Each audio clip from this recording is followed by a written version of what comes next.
Praise the Lord, God's morning again. एक और सुबह जो प्रभु ने दी है, दिल की गहराई से प्रभु के नाम को महिमा देते रहिए।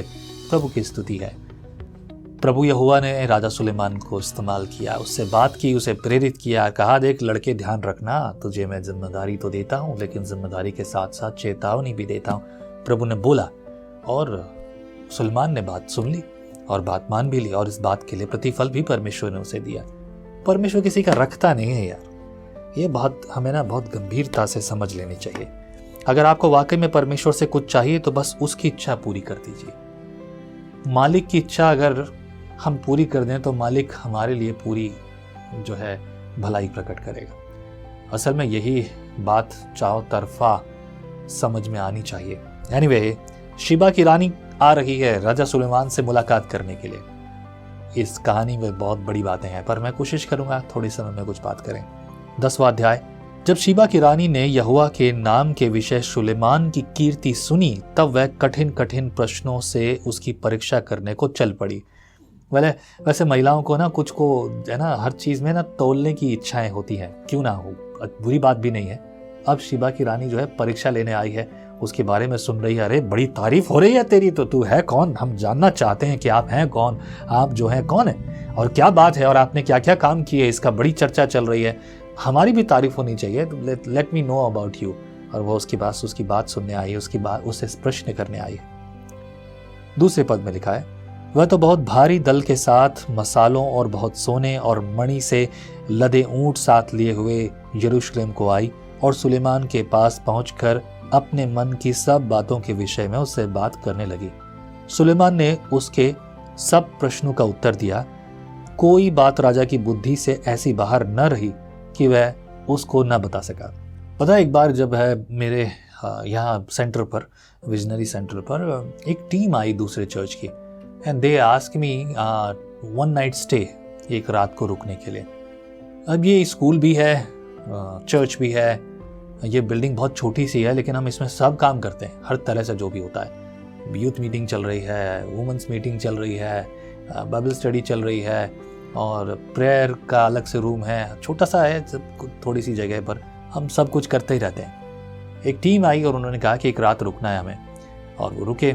हम लोग नॉनवेज का कभी कोई काम नहीं करते। मैं किसी भी रीति से चर्च में अलाउ नहीं करता कि नॉनवेज बने, क्योंकि ये परमेश्वर की आराधना का स्थान है। मेरे खाने पीने से यदि किसी को अगर घृणा होती है तो मैं ऐसे काम बिल्कुल पसंद नहीं करूँगा, और मैंने कलीसिया में ये नियम बना रखा है। बहुत सारी कलीसियाओं का ये नियम है, बनेगा तो मुर्गा ही बनेगा। आप मुर्गे मारिए, मुझे आपत्ति नहीं है, मैं कहूँगा घर में चाहे जो करें, लेकिन अगर यहाँ पर इस वजह से, इस खाने पीने से किसी को जो है कुछ कहने का मौका मिले तो मैं वो नहीं दूंगा। पर इस टीम ने बिना मुझसे इजाज़त लिए खाना बनाने की अनुमति तो मैंने दी थी, लेकिन उन्होंने सोचा नहीं और उन्होंने इस बारे में बात नहीं की। बिना मेरी इजाज़त के उन्होंने नॉनवेज खरीदा और नॉनवेज आकर बनाने लगे सब कुछ, और मैं ये देखने लगा, तो मैं उन्हें मना भी नहीं कर पाया, बस उन्हें नहीं मालूम कि मेरी व्यवस्थाएं और मेरे तरीके क्या हैं। बस मैंने उन्हें एक रात रुकने की परमिशन दी थी, और अब वो खाना भी उनके साथ वो बनाना चाहते थे, बस okay, I didn't say anything. और जब मैं वहाँ खड़ा था तब वहाँ पर एक महिला जो उनकी टीम में से थी, उन्होंने कहा खाना ऐसे बनता है, खाना ऐसे बनता है, ऐसे बनता है। मैं चुपचाप सुन रहा था और मेरा ध्यान किसी और चीज़ पर था। फिर करीब आधे घंटे तक वो खाने की तारीफ करती रही, हम ऐसे बनाते हैं, हम ये बनाते हैं, हम वो बनाते हैं। फिर किसी ने कहा, आप जिनको सिखा रहे हो खाना बनाना वो बहुत बड़े कुक हैं। मेरे बारे में किसी ने कहा, और इसके लिए फिर उन्होंने माफ़ी मांगी। कभी कभी अनजाने में, अनइंटेंशनली हम बहुत सारी बातें करते हैं। That is not the case. पर अगर कोई समझदार है तो वो समझदारी की बातें करना चाहता है। हम चाहते हैं कि हमारे जैसे लोग हमारे आसपास हों, जिनसे हम बातचीत करें, संगति करें। And I believe that same behaviour with that रानी शीबा, राइट? उसी स्वभाव के साथ रानी शीबा यहाँ मिलने के लिए आई है और राजा सुलेमान से बात करने आई है।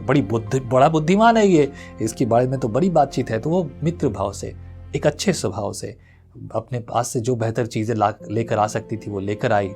उस ज़माने में अगर कोई मसाला लेकर आता है ना, तो मसाले को सिर्फ मसाला देने से काम नहीं चलेगा, मसाले को कैसे इस्तेमाल करना है वो भी ज़रूरी है। मतलब अलग अलग राज्यों में जो अलग अलग जब सब्जियां बनती हैं, अच्छा ये सब्जी का स्वाद कैसा होता है, वो सब्जी कैसी होती है, वी डू दैट राइट। हम पूछते हैं, हम जानना चाहते हैं। मुझे नई नई चीज़ें खाने में बहुत शौक है। मैं नया चीज़ का स्वाद लेना हमेशा पसंद करता हूँ। पुराना क्या है मैं नहीं देखूंगा, नया क्या है मैं हमेशा टेस्ट जरूर करूंगा। And that's what my nature. तो यही चीज़ यहाँ रही होगी और इसीलिए बड़े लवाजमे के साथ, बड़ी शान शौकत के साथ शीबा की रानी आती है और राजा सुलेमान से बात करती है, उसकी बात सुनना चाहती है। देखिए चौथे पद में लिखा है, जब शीबा की रानी ने सुलेमान की सब बुद्धिमानी और उसका बनाया हुआ भवन और उसकी मेज पर का भोजन देखा, ये बहुत बड़ी बात है। भोजन जो है ये एक बड़ा केओस वाली कहानी है, मतलब एक बड़ा समझ लीजिए असमंजस वाली कहानी। लोग जो हैं खाने के लिए पागल हो जाते हैं कि क्या बनेगा, कैसे बनेगा, किस तरीके से बनेगा। राजस्थान के ऐसे ऐसे भोजन बनाने की प्रक्रियाएं हैं जिनके बारे में मैं भी नहीं जानता, पर जब उनकी चर्चा होती है तो मैं भी सोचता रहता हूँ, वाह क्या तरीका है। और आप देखोगे अलग अलग जगहों, पूरी दुनिया में ऐसी कला जो है, कहते हैं पाक कला। ये पाक कला मतलब पवित्र कला नहीं, पाक कला मतलब खाना पकाने वाली कला। एनीवे, सो भोजन को भी देख रहे हैं, सब बातें हो रही हैं, बड़ी चर्चा हो रही है, कितना बुद्धिमान, कितनी अच्छी व्यवस्था। 5वें पद में लिखा है, और उसके कर्मचारी किस रीति बैठते हैं और उसके टहलुए किस रीति खड़े रहते हैं और कैसे कैसे कपड़े पहनते रहते हैं और उसके पिलाने वाले कैसे हैं, यानी बारटेंडर, शराब पिलाने वाले, और वह कैसी चढ़ाई है, वह यहोवा के भवन को जाया करता है। यह सब जब उसने देखा तब वह चकित रह गई, क्योंकि व्यवस्था, अगर आपके पास एक अच्छी व्यवस्था है, मैं रिसेंटली बोल रहा था, आपने मुझे ध्यान दिया तो मैंने कहा था ना, I am a formal man. और फॉर्मल मैन मतलब क्या होता है, फॉर्मेलिटी मतलब एक व्यवस्थित तरीके से, किस तरह से बैठना है, किस तरह से बात करनी है, किस तरह से शुरुआत करनी है। यदि आपको किसी की कोई बात पसंद नहीं आती तो आप क्या कहेंगे, ना ना ना ना, ना ऐसे नहीं चलेगा, या फिर आप ये कहेंगे, माफ कीजिए मैं आपकी बात से थोड़ा सहमत नहीं, मुझे आपकी ये बात बहुत अच्छी लगी, लेकिन इसके साथ साथ मैंने आप में ये क्वालिटी देखी है, लेकिन एक चीज़ जो है जिससे मैं सहमत नहीं हूँ। अगर आप इस रीति से बात करेंगे तो शायद कोई ही मुश्किल से आपकी बात का बुरा माने। बहरहाल मैं देखता हूँ, मैं नोटिस करता हूँ, मैं लोगों के बैठने का तरीका, बात करने का तरीका नोटिस करता हूँ, और शीबा रानी का स्वभाव भी वैसा ही है। 6ठे पद में, तब उसने राजा से कहा, तेरे कामों और बुद्धिमानी की जो कीर्ति मैंने अपने देश में सुनी है वह सच ही है, परंतु जब तक मैंने आप ही आकर अपनी आंखों से यह न देखा तब तक मैं उन बातों की प्रतीति न की, परंतु इसका आधा भी मुझे न बताया गया था। तेरी बुद्धिमानी और कल्याण उस कीर्ति से भी बढ़कर है जो मैंने सुनी थी। धन्य है तेरे जन, धन्य है तेरे ये सेवक जो नित्य तेरे सम्मुख उपस्थित रहकर तेरी बुद्धि की बातें सुनते हैं। धन्य है तेरा परमेश्वर यहोवा जो तुझ से ऐसा प्रसन्न हुआ कि तुझे इज़राइल की गद्दी पर विराजमान किया। यहोवा इज़राइल से सदा प्रेम रखता है, इस कारण उसने तुझे न्याय और धर्म करने को राजा बना दिया है। तब उसने राजा को 120 किक्कार सोना, बहुत सा सुगंध द्रव्य और मणि दिया। जितना सुगंध द्रव्य शीबा की रानी ने राजा सुलेमान को दिया उतना फिर कभी नहीं आया।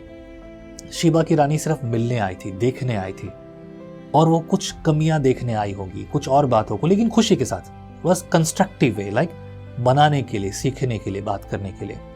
वो कहती कि मैंने जो सुना है आधा भी नहीं सुना, उससे भी ज्यादा देखा। देखिए अगर आप कुछ लोगों को देखोगे, they are talented, they know the things. ये भी एक रानी है, राज परिवार से है, और उसे मालूम है कि किस प्रकार से, किस तरह का व्यवहार करना है, और उसने वो सब चीज देखी। इस बात के लिए वो तारीफ भी कर रही है और उसके लिए कह रही है कि देख, तुझ पर तेरे प्रभु परमेश्वर यहोवा की ओर से अनुग्रह है। धन्य हो गए तेरे जन जो तेरे पास है, वे भी धन्य है। ये भाग जो है आपकी रोजमर्रा की जिंदगी को बेहतर बना देगा अगर आप इस भाग को समझेंगे तो।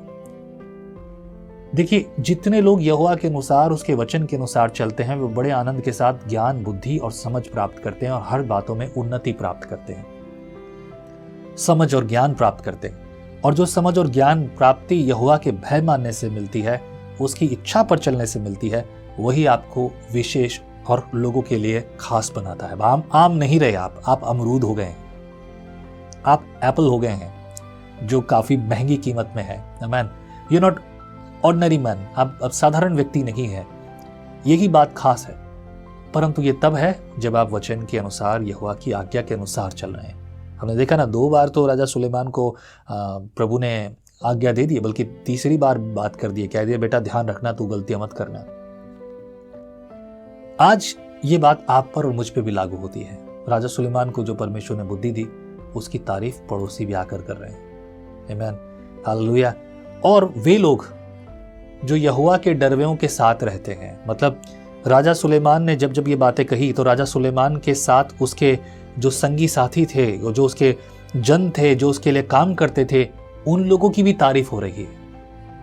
खूबसूरत बात, मुझे यह बहुत पसंद है। 11 पद, फिर हीराम के जहाज भी जो ओपीर से सोना लाते थे, बहुत सी चंदन की लकड़ी और मणि भी लाए, और राजा ने चंदन की लकड़ी से यहोवा के भवन और राजभवन के लिए खंबे और गवयों के लिए वीणा और सारंगियां बनवाई।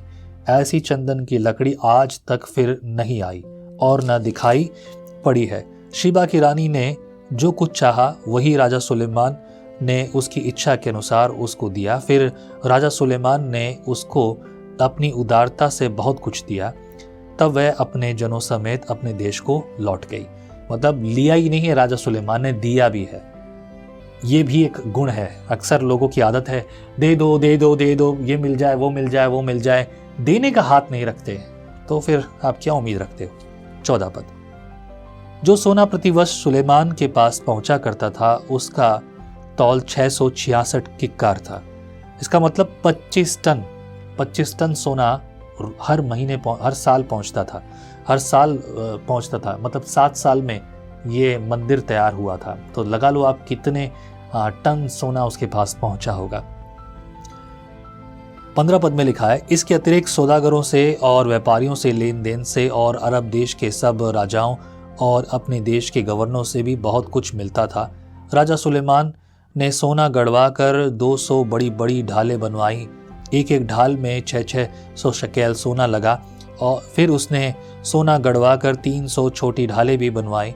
एक एक छोटी ढाल में 3 माने सोना लगा। और राजा ने उसको लबनोनी वन नामक भवन में रखवा दिया। राजा ने हाथी दांत का एक बड़ा सिंहासन भी बनवाया और उत्तम कुंदन से मढ़वाया। उस सिंहासन में 6 सीढ़ियां थी और सिंहासन का पिछला भाग गोलाकार था और बैठने के स्थान के दोनों ओर टेक लगी थी और दोनों टेकों के पास एक एक सिंह खड़ा हुआ बना था और 6 सीढ़ियों के दोनों ओर एक एक सिंह खड़ा हुआ बना था। कुल 12 सिंह बने थे। किसी राज्य में ऐसा सिंहासन कभी नहीं बना। राजा सुलेमान के पीने के सब पात्र सोने के बने थे और लबनोनी वन नामक भवन के सब पात्र भी चोखे सोने के थे।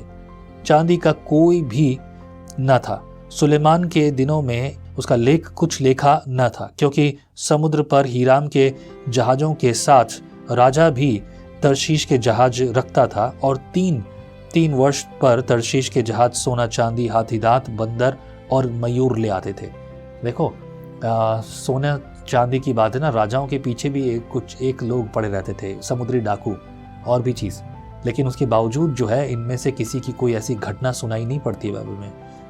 23 पद, इस प्रकार राजा सुलेमान धन और बुद्धि और पृथ्वी के सब राजाओं से बढ़कर हो गया और समस्त पृथ्वी के लोग उसकी बुद्धि की बात सुनने को जो परमेश्वर ने उसके मन में उत्पन्न की थी सुलेमान का दर्शन पाना चाहते थे।